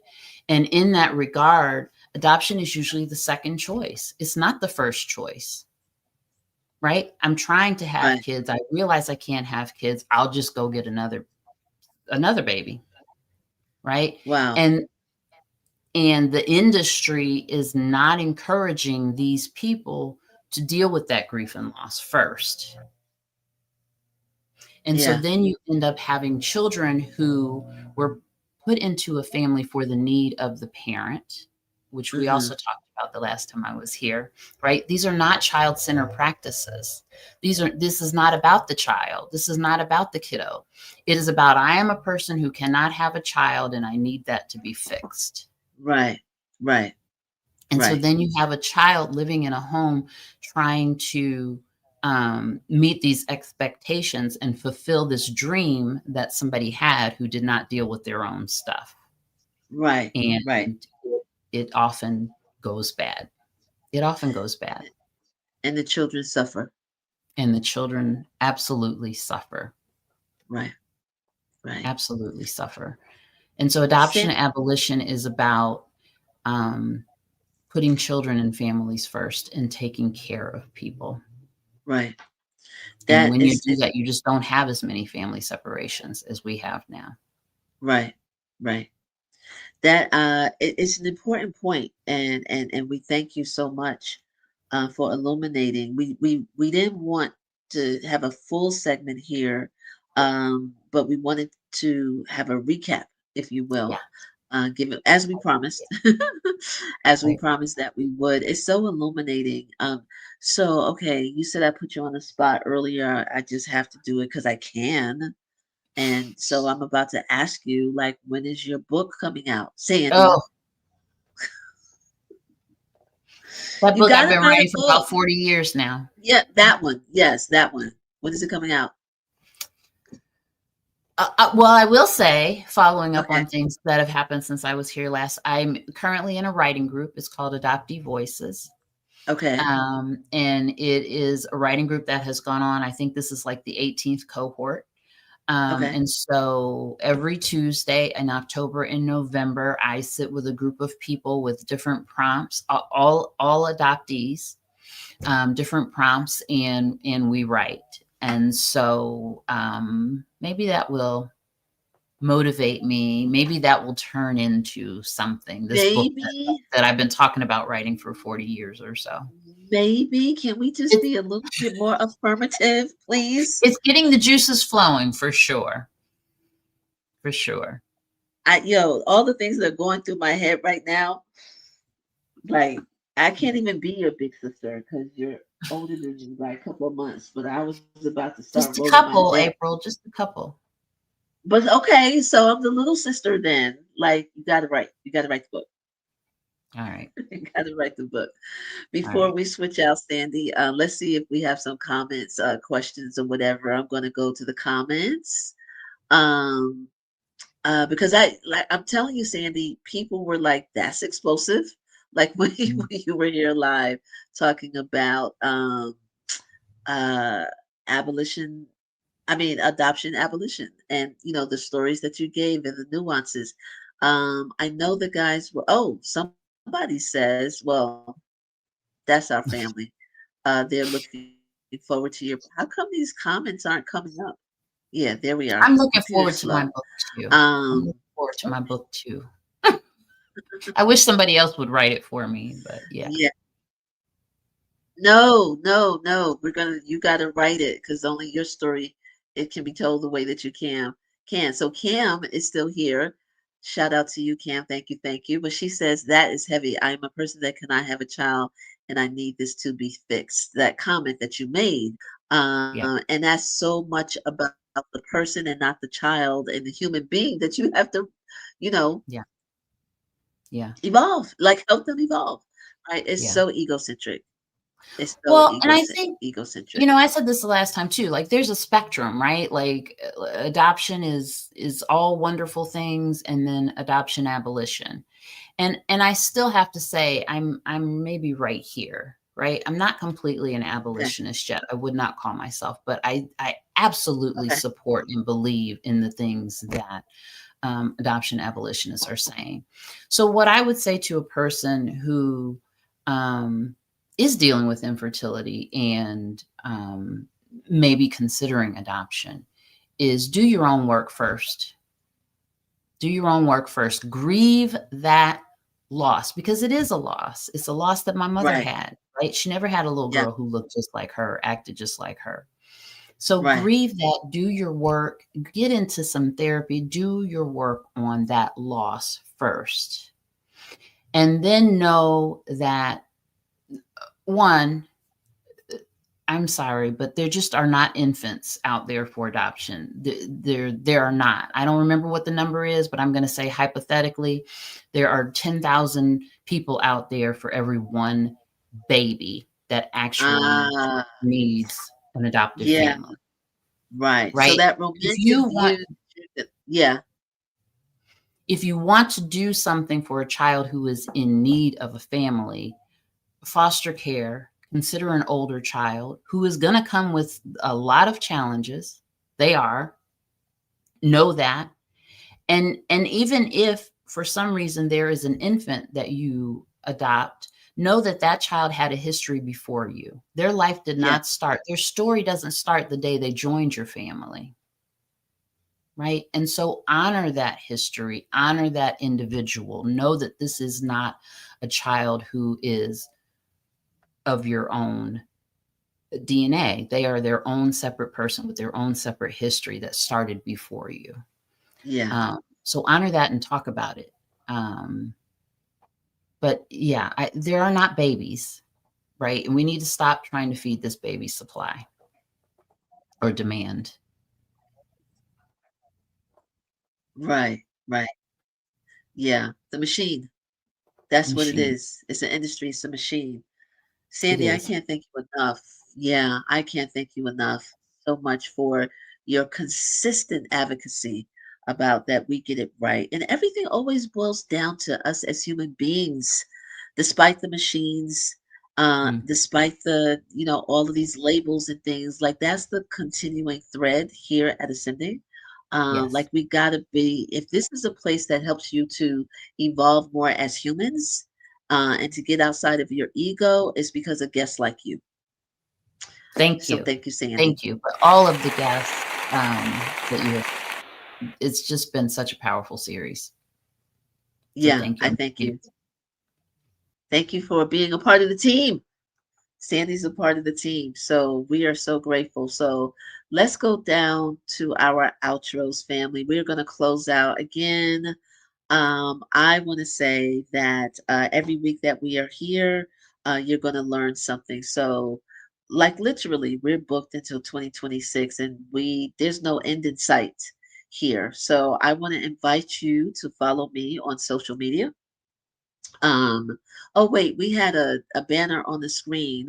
I'm gonna follow the banners, guys. I'm gonna follow the banners. I will talk about what you put on the screen. So, what is on the screen right now is the reference that I made earlier about episode number 24. If you go to the website C2CHAITI, again, C2, the number 2, C2CHAITI.org, that's how you can find out the ways to support those who were impacted negatively and in a deadly way, unfortunately, from Hurricane Melissa in the island country of Haiti. The episode that I'm referencing when we had the amazing guest Marie Yolene on the show, Marie Yolene Toms, she talked about how wonderful and powerful Haiti is. She talked about her organization, Community to Community. That's her nonprofit. But the short version of that is C2C.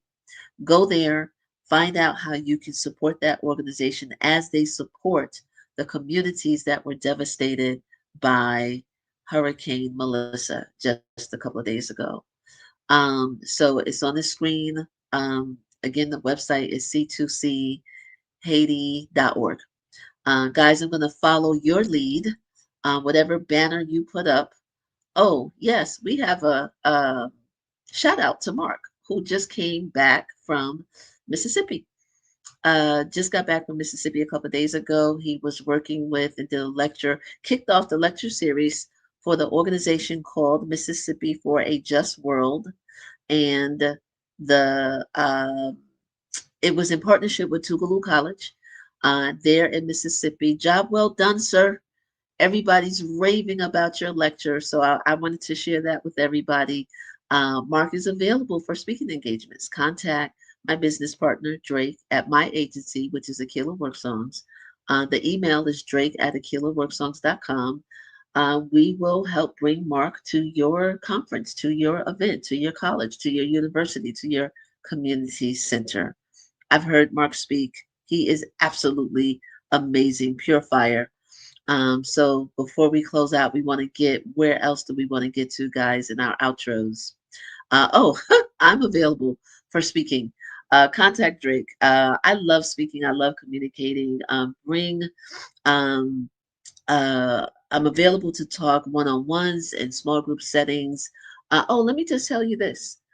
Very soon, and within the next 10 weeks, I'm doing a media literacy class in a charter school, not a charter school, yes, a charter school in the Bronx, public school in the Bronx, sorry. I'm going to be bringing some students from my media literacy class to Ascending. So this is media and activism at its core. I am so excited to be doing this workshop, and the students will have a chance to present some of their outcomes. We'll be talking about how to engage with media responsibly. That's a media literacy workshop that is available within the city of New York, the public school system. But I'm just letting you know now, they're going to bring their work, their reports for a couple of weeks as a closing segment, because this is a way that they can engage. And I want y'all to see the brilliance of Black folks from the South Bronx who are learning about how to engage with media in a responsible way. I'm really excited about that one. So we are coming out to, oh, I'm on social media, April R. Silver and Aquila Work Songs. That's my PR agency, my marketing agency. And so on that note, I think we can close out. Let's close out by telling you to watch all of the previous episodes on Ascending, the playlist on YouTube. I want to remind you to check out the playlist for all previous episodes. I want to remind you to like and subscribe. And I want to remind you to become a member of Marc Lamont Hill's Patreon channel. On that note, we will see you next week. We'll have Tony Blackman. It is Hip Hop History Month. We'll be talking about it for the rest of the month. Tony Blackman is our featured guest next week, November 8th, Saturday at 11 o'clock live. And until then, stay up.